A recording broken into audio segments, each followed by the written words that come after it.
आज विज्ञान के अंतर्गत हम प्रयोग करने वाले हैं।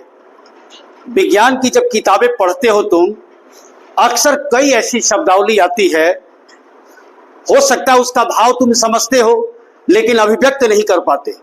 जो आज मैं प्रयोग करने वाला हूं, सभी बच्चे इससे परिचित हैं। तो आज मैं कोशिश कर रहा हूं कि आपको विज्ञान के अंतर्गत जल में घुलनशील और जल में अघुलनशील, मैंने एक दिन पढ़ाया तो बच्चों से पूछा कि घुलनशील क्या है और अघुलनशील क्या है, तो वो बता नहीं पाए, लेकिन जब करके दिखाया गया तो वो समझ गए। तो आज जो नए बच्चे आए हुए हैं, विशेष रूप से 8 वाले और 7 वाले जानते हैं, खास तौर से जो नए बच्चे आए हैं उनको समझना है जल में घुलनशील और जल में अघुलनशील 4 चीजें मैंने लिया है।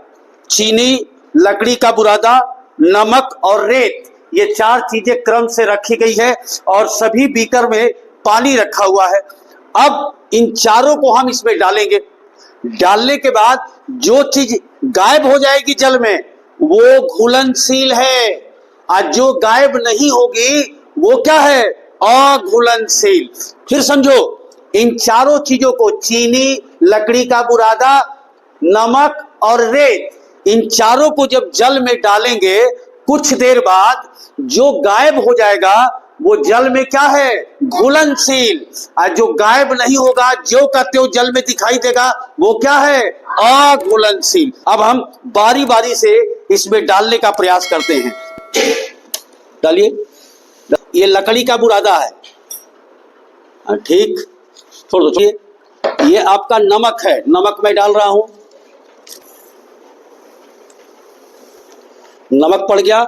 और ये हमारा रेत है, ये रेत, इसको मैंने इसमें डाल दिया, ठीक। अब जो है हम कुछ देर इसको चलाएंगे, ऐसे ही चलाएंगे, कुछ समय लगेगा, 5-7 मिनट बीत गया।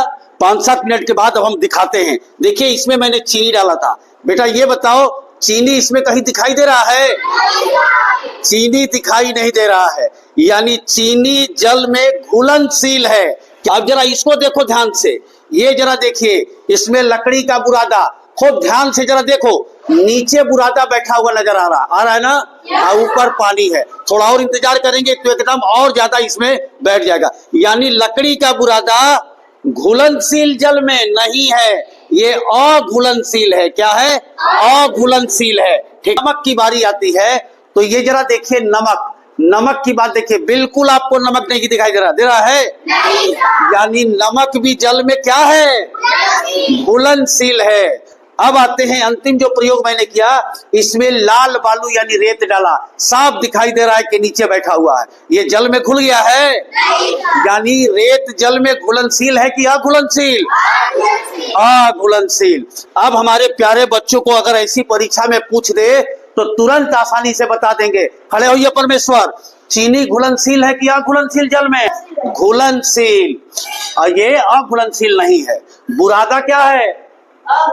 अघुलनशील, यानी इसमें सही लगा देंगे, इसमें गलत। नमक क्या है? घुलनशील कि अघुलनशील? क्या है? घुलनशील, क्योंकि ये दिखाई नहीं दिया ना। और रेत क्या है?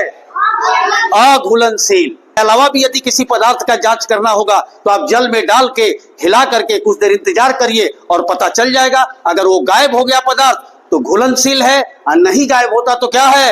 अघुलनशील है। आई बात समझ में?